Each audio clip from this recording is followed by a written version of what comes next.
Já fecharam a palavra? Voltem a abri-la, por gentileza, Atos 2, versículos 42 a 47. Meus queridos, nós continuamos estudando sobre a igreja e sobre a sua missão. E o nosso tema hoje é o Evangelho como um estilo de vida. O que é a igreja e qual é a sua missão? Nós já demos algumas respostas ao longo de alguns estudos bíblicos sobre este assunto, mas vamos relembrá-la.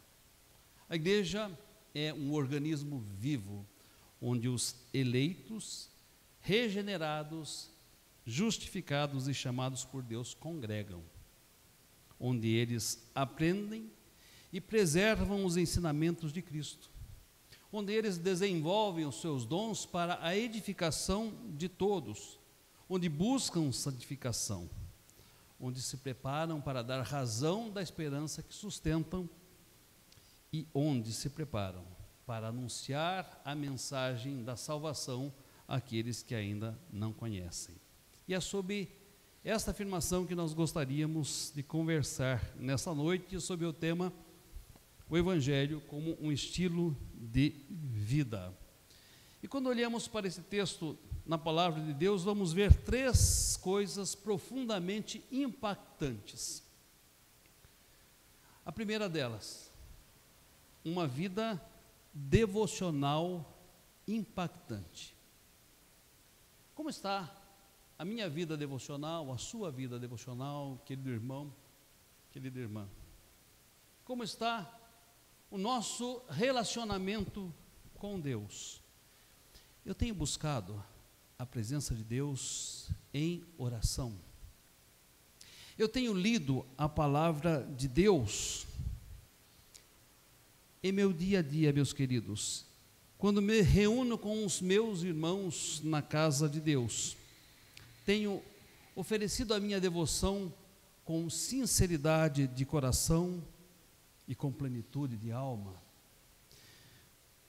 Estou de fato servindo a Deus com alegria. As pessoas que convivem comigo ou que convivem com os irmãos têm percebido os reflexos deste estilo de vida devocional impactante. Ao analisar, meus queridos, este texto no livro de Atos, percebemos que havia um estilo de vida devocional impactante.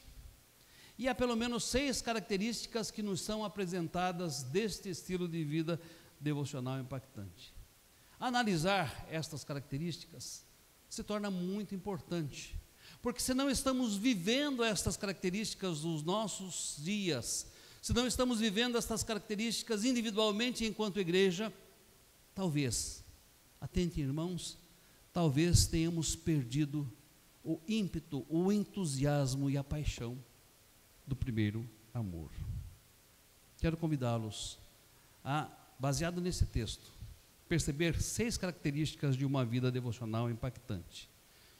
Primeiramente, diz-nos o texto que eles perseveravam na doutrina dos apóstolos.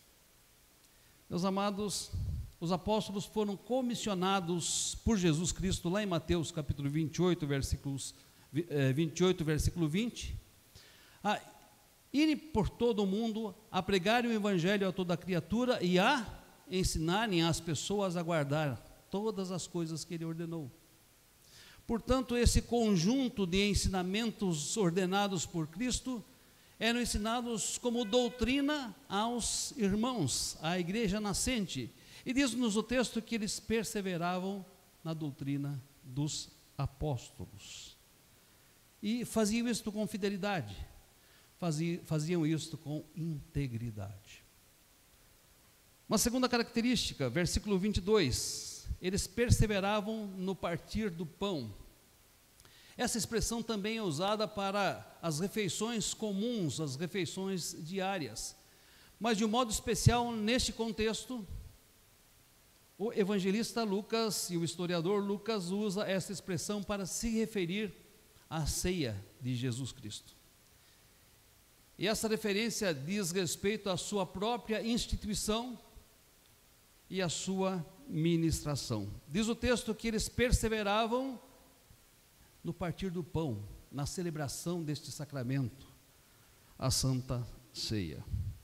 Terceira característica, eles perseveravam nas orações. Os judeus tinham costume de orar 3 vezes ao dia, de manhã, à tarde e à noite. Essas orações são chamadas em hebraico Shacharit, Minchá e Ma'ariv. E é interessante que a igreja, nesse primeiro momento, ainda convivia com os judeus. Mais tarde nós vamos ver que ela se reunia ainda no templo. E eles conservavam esse costume, o costume de orar 3 vezes ao dia. Lembram-se de Daniel? 3 vezes ao dia orava, esse era o seu costume. E esse costume foi passando de geração em geração e fazia parte da vida devocional no templo dos judeus. E também os cristãos o faziam. Muito embora Jesus tenha intensificado este ensinamento ao dizer que as nossas orações não devem ser totalmente espaçadas unicamente 3 vezes ao dia, mas nós devemos orar sem cessar. 1 Tessalonicenses capítulo 5, versículo 17. Meus amados, quarta evidência de um estilo de vida devocional impactante: perseveravam no temor a Deus. Eles viviam na atmosfera do sagrado. Por quê? Porque eles percebiam os feitos de Deus entre eles. Não somente aqueles realizados por Jesus Cristo em seu ministério terreno, mas os feitos realizados pelo Espírito Santo no início da igreja, naquela igreja nascente. Tanto é que alguns estudiosos chamam o livro de Atos do Espírito Santo através dos apóstolos. E ao perceber estes atos do Espírito Santo entre eles e através dos apóstolos que estavam com eles, eles perseveravam no temor a Deus. Quinta característica, eles experimentavam prodígios e sinais feitos por intermédio dos apóstolos. A palavra prodígios e sinais se refere às obras que Jesus Cristo fazia. Obras estas que eram replicadas pelos apóstolos nos primeiros tempos da igreja. E embora, meus amados, nós tenhamos consciência e certeza de que houve uma intensidade de sinais e prodígios que acompanharam os apóstolos, que acompanharam a igreja primitiva, cumprindo um propósito específico de Deus para aquele tempo e para aquela época, embora entendamos que este mesmo ministério apostólico não teve sequência da mesma forma na igreja, nós não podemos descrer, quando nós oramos, de que Deus pode sim, ainda em nossos dias, fazer sinais e maravilhas. Nós não podemos deixar de acreditar que o Deus Todo-Poderoso, respondendo a minha e a sua oração, pode promover milagres em nossos dias. Sexta característica: perseveravam unânimes no templo e na adoração, Atos 2, 46 e 47. Note que eles perseveravam onde? No templo. Ainda se reuniam no templo junto com os judeus, e diz o texto que eles perseveravam unânimes no templo, em oração e em adoração. Assim era o estilo de vida devocional da igreja, com estas 6 características que nós acabamos de ver, baseadas no texto que foi lido nesta noite. Devemos dizer, meus amados, que este era um estilo de vida que causava impacto, um estilo de vida impactante. E eu pergunto, nosso estilo de vida devocional tem impactado as pessoas ao nosso redor?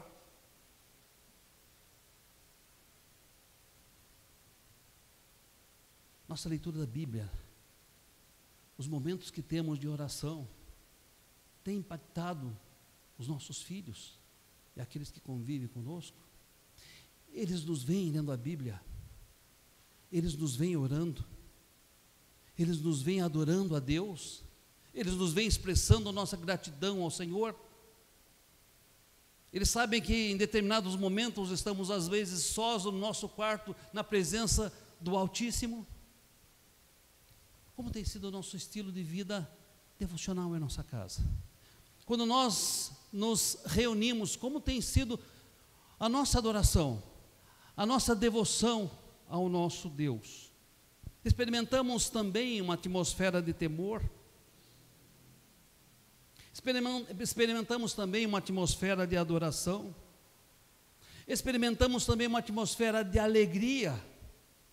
Oferecemos nosso culto, meus amados, com singeleza de coração. É assim que as pessoas que nos visitam na igreja nos veem adorando ao Senhor. É assim que elas nos veem prestando o nosso culto a Deus. Ou nos veem de má vontade. Ou nos veem apresentando um coração insensibilizado àquilo que está sendo, aquilo que está acontecendo na casa de Deus e aquilo que está sendo pregado. Ou nos veem com coração impermeável à mensagem de Deus, onde ela bate muitas e muitas vezes, mas não penetra. Como as pessoas nos veem quando nós nos reunimos para cultuar a Deus? Elas nos veem com sede de Deus e da sua palavra, com sede de ouvir do Evangelho de Jesus Cristo, ou só nos veem com sede de beber água, saindo diversas e diversas vezes do templo para fazê-lo? Elas nos veem concentrados na palavra de Deus, atentos àquilo que Deus quer falar através das Escrituras, ou nos veem concentrados em nossos celulares, olhando mensagens que parecem a eles mais urgentes do que ouvir o recado de Deus através das Escrituras? Nosso estilo de vida devocional, queridos, individual, lá no nosso lar e aqui na igreja, causa impacto, é impactante. O texto nos diz que perseveravam na doutrina dos apóstolos, na comunhão, no partir do pão e nas orações. Em cada alma havia temor, e muitos prodígios e sinais eram feitos por intermédio dos apóstolos. E mais adiante vai nos dizer o texto: louvando a Deus, tomavam diariamente perseveravam unânimes no templo, louvando a Deus e contando com a simpatia de todo o povo. Tem sido assim. Eu convidei os irmãos a princípio a analisarem estas 6 características, e perceberem se elas ainda se veem expressas em nossa vida devocional, em nossa vida cultica, em nossa fé, em nosso estilo de vida. Porque se talvez não estivermos manifestando tais características, temos perdido muito do entusiasmo do nosso primeiro amor. Mas há uma segunda coisa que é impactante e que este texto nos apresenta: uma vida comunitária impactante. Eu creio que se nossa vida devocional e cultica for impactante, a nossa vida comunitária também o será. É impossível nós desassociarmos as duas coisas, porque a devoção que nós prestamos em nosso coração, ela se expressa na devoção que nós prestamos quando nós nos reunimos. E se formos realmente devotos em nossa vida devocional, também seremos devotos em nossa vida comunitária. Se aqui nós amarmos a Deus de toda a nossa mente, coração, entendimento e força, certamente será o fluir amar o próximo como a nós mesmos.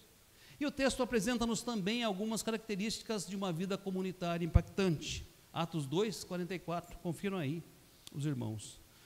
Os que criam estavam juntos. Os que criam estavam juntos. Queridos, havia um sentimento de identidade entre os cristãos. Identidade. Havia um sentimento de pertencimento entre os cristãos. Não eram meros assistentes, não eram meros espectadores, não eram meros frequentadores da igreja, não eram pessoas que sustentavam meramente o título nominal de cristãos, eram pessoas que estavam juntas. E juntas professavam sua fé no mesmo Deus. E juntas sentiam a necessidade de se reunir num só povo. Meus amados, é totalmente incoerente com o Evangelho não nos identificarmos como povo de Deus, acreditando que podemos ser cristãos solitariamente, individualisticamente, egocentricamente. Nós somos salvos para estar juntos. E o apóstolo Paulo, falando dos gentios, ele diz: vocês antes não pertenciam à família de Deus, vocês eram estrangeiros, vocês eram peregrinos, vocês eram estranhos à aliança, vocês eram estranhos à promessa, mas agora vocês são povo de Deus. Nós não éramos povo de Deus, mas agora somos povo de Deus e devemos ter esta consciência de nossa identidade. Não somos estrangeiros, não somos peregrinos, não somos estranhos uns aos outros. Nós somos a família da fé. Nós somos o corpo de Cristo, nós somos o edifício cristão. Nós temos uma só identidade e nós devemos viver a realidade deste pertencimento. A segunda característica de uma vida comunitária impactante: os que criam tinham tudo em comum e assistiam os necessitados. Há muitos que, olhando para esse texto, dizem: a Bíblia nos incentiva ao socialismo, ou a vida nos incentiva ao comunismo. Não precisamos entender que esta é a intenção desse texto. Dizer que todos nós devemos vender as nossas propriedades, todos nós devemos repartir os nossos bens entre os pobres, todos nós devemos assistir uns aos outros sem que hajam as diferenças sociais. Não estamos fazendo essa afirmação fundamentados meramente em ideologia. Mais tarde, lembre-se os irmãos que Ananias e Safira venderam uma propriedade e trouxeram o dinheiro daquela propriedade parcialmente aos pés dos apóstolos e disseram: olha, esse é o fruto da venda das nossas terras. Mas mentiram, porque eles haviam retido parte para si. E é interessante o que Pedro diz a eles: conservando-o, não seria de vocês? Mas por que vocês entraram em acordo, Ananias e Safira, para mentirem ao Espírito Santo? Ora, não havia essa obrigatoriedade, mas havia esta liberalidade por parte da igreja. Muitos, considerando a sua pátria eterna, superior e durável, considerando as riquezas celestiais, abriam mão dos seus bens, vendiam suas propriedades, colocavam aos pés dos apóstolos para que todos fossem assistidos em suas necessidades e tinham tudo em comum. Terceira característica: os que criam estavam unidos. Diz-nos o texto, e aqui é o partir do pão mesmo, são as refeições mesmo. Partia o pão de casa em casa, tomavam as suas refeições com alegria e singeleza de coração.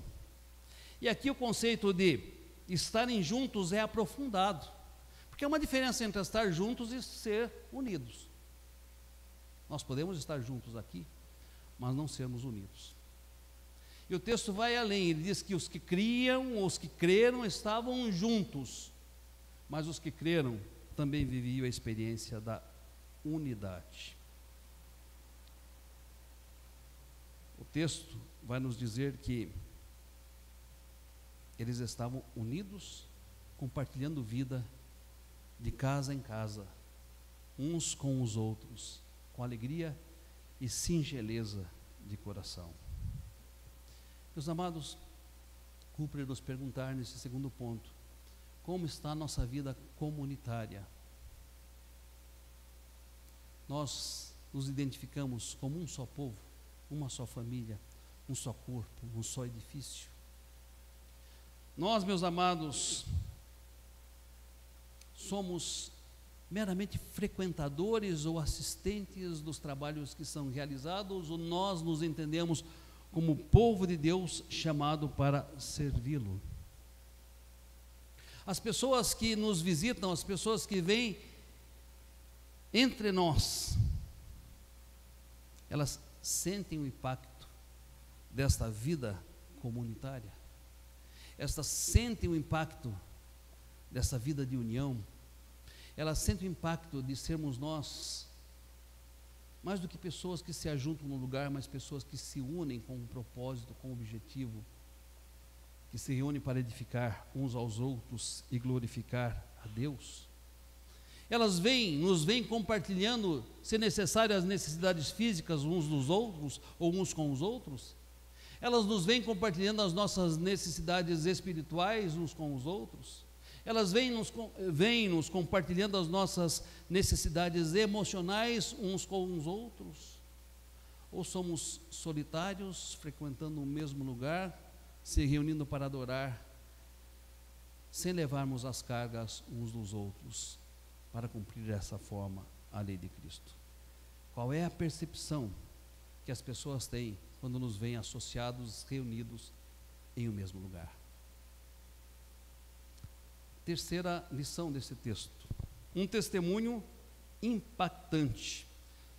Veja comigo o versículo 47 do texto que nós lemos.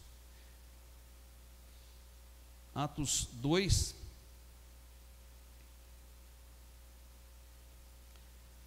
vai nos dizer o seguinte: louvando a Deus e contando com a simpatia de todo o povo. Enquanto isto, acrescentava-lhes o Senhor dia a dia os que iam sendo salvos. E eu pergunto, se não tivermos uma vida devocional impactante, uma vida comunitária impactante, nós contaremos com a simpatia de todo o povo? Se as pessoas que vêm à igreja conosco não perceberem aqui uma atmosfera diferente, elas pedirão razão da esperança que é em nós? Se as pessoas que convivem conosco no dia a dia não perceberem no nosso enfrentamento dos problemas uma atmosfera diferente, pedirão razão da esperança que é em nós? Se elas nos verem, meus queridos, como murmuradores, reclamões, como pessoas que resolvem os seus problemas de uma forma equivocada, muitas vezes apelando para a ignorância, elas pedirão razão da esperança que há em nós? Se elas nos verem com a cara amarrada, antipáticos, elas pedirão razão da esperança que há em nós? Meus amados, como os meus colegas e amigos que convivem comigo veem a igreja da qual eu faço parte? Como eles me definem? Como eles definem a igreja a que eu pertenço? Estou certo que há muitas injustiças. Certamente nós ouvimos pessoas dizerem coisas terríveis sobre a igreja. Aqueles que nos difamam, aqueles que nos caluniam, aqueles que nos odeiam, aqueles que injustamente dizem todo o mal contra nós, e não estranhemos isto. Até mesmo aqueles que nos perseguem, e Pedro nos diz: não estranheis o ardente fogo da perseguição. Mas Pedro também nos diz que no que falam sobre vós sejam achados mentirosos. Por quê? Porque eu e você somos convidados a santificar o Senhor em nosso coração, para assim dar razão da esperança que nós sustentamos, fazendo todavia com espírito de mansidão e com o temor do Senhor em nosso coração. Segundo os historiadores, muitas coisas foram ditas sobre a igreja em seus primórdios. Paz, meus irmãos, algumas afirmações. A igreja é composta por pessoas antropofágicas, que comem carne humana. Por que diziam isso? Porque sabiam que na celebração da ceia os cristãos diziam estar comendo o corpo de Cristo e bebendo o corpo de Cristo. Não entendiam isso figuradamente. E havia sim pessoas que acusavam os cristãos de serem antropofágicos. Havia pessoas que acusavam os cristãos de serem incestuosos, porque os esposos chamavam suas esposas de irmãs e as esposas chamavam seus maridos de irmãos. Haviam aqueles que falavam que os cristãos não obedeciam às autoridades constituídas porque não reconheciam a César como Senhor. Reconheciam, afirmavam que tinham um único Senhor, o Senhor Jesus Cristo. Mas isso os historiadores afirmam. Ninguém afirmava que eles não eram fervorosos. Ninguém afirmava que eles não eram sinceros na sua adoração a Deus. Ninguém afirmava que eles não eram autênticos em sua fé. Ninguém afirmava que eles não causavam impacto entre as pessoas. Porque é interessante, até mesmo entre aqueles que perseguiam a igreja de Deus, até mesmo entre aqueles que levavam os cristãos a serem mortos, o testemunho de vida daqueles crentes impactava as suas vidas. E o estilo de vida daquela igreja impactava aquela sociedade, a tal ponto de ser registrado na história, que muitos olhando para a igreja diziam: vejam como eles se amam. Meus amados, quais as consequências desse estilo de vida? As consequências nos são declaradas neste último versículo, versículo 47. Enquanto isto, acrescentava-lhes o Senhor dia a dia os que iam sendo salvos. As pessoas impactadas por uma vida devocional, por uma vida comunitária, viviam o Evangelho de tal forma e com tal intensidade que isso causava admiração, espanto. Muitos pediam razão da sua esperança, porque não conseguiam entender como, apesar de tudo e de todos, eles ainda mantinham a sua fé e mantinham a sua esperança. E à medida que pediam razão, ouviam o Evangelho de Jesus. E diz-nos o texto: enquanto isto acrescentava-lhes quem? O Senhor. Dia a dia os que iam sendo salvos. Deus em sua soberania, Deus em seu poder, honrava a mensagem que era vivida, honrava a mensagem que era proclamada, e então tocava no coração dos seus escolhidos, e dia a dia se agregavam, dia a dia juntavam-se na igreja aqueles que iam sendo salvos. O interessante é que, para serem simpáticos, e note isto, preste atenção, para ser simpáticos aos que os observavam, eles não precisavam baratear a doutrina que eles tinham abraçado. Eles não precisavam relaxar na sua vida devocional. Eles não precisavam relaxar na sua vida comunitária. Eles não precisavam sabotar as exigências do Evangelho. Eles não precisavam oferecer uma mensagem ao gosto e ao sabor dos ouvintes. O que eles precisavam e o que eles faziam, e o que nós precisamos e devemos fazer, é tão simplesmente viver o Evangelho que um dia nós abraçamos. Era isso que eles faziam. É isso que nós devemos fazer. Viver com intensidade o Evangelho que um dia nós abraçamos. Concluindo, queridos, muitas igrejas nos tempos atuais têm procurado causar impacto na sociedade. E para isso elaboram agendas e cardápios teológicos e litúrgicos cada vez mais mirabolantes, cada vez mais chamativos, tentando cativar, agradar e agregar pessoas em seu meio. Tem sucesso temporário, porque muitas pessoas se achegam, buscando em sua sede algo que atenda às suas emoções, algo que atenda à sua sede pelo sobrenatural. Mas quando olhamos para a palavra, meus amados, nós percebemos que Deus nos desafia antes de tudo, antes de qualquer coisa, a não fazer algo impactante, mas em ser impactantes em nossa vida devocional, em nossa vida comunitária e em nosso testemunho. Se formos assim, certamente as pessoas perceberão a diferença, sentir-se-ão impactadas também, pedirão razão da esperança que é em nós, e dia a dia o Senhor acrescentará à igreja aqueles que vão sendo salvos. Que isso ocorra na minha vida, que isso ocorra na sua vida, meu irmão, minha irmã, queridos ouvintes, que isso aconteça em nossa igreja, e que o mundo possa ver em nós a exuberância do Evangelho como um estilo de vida. Amém?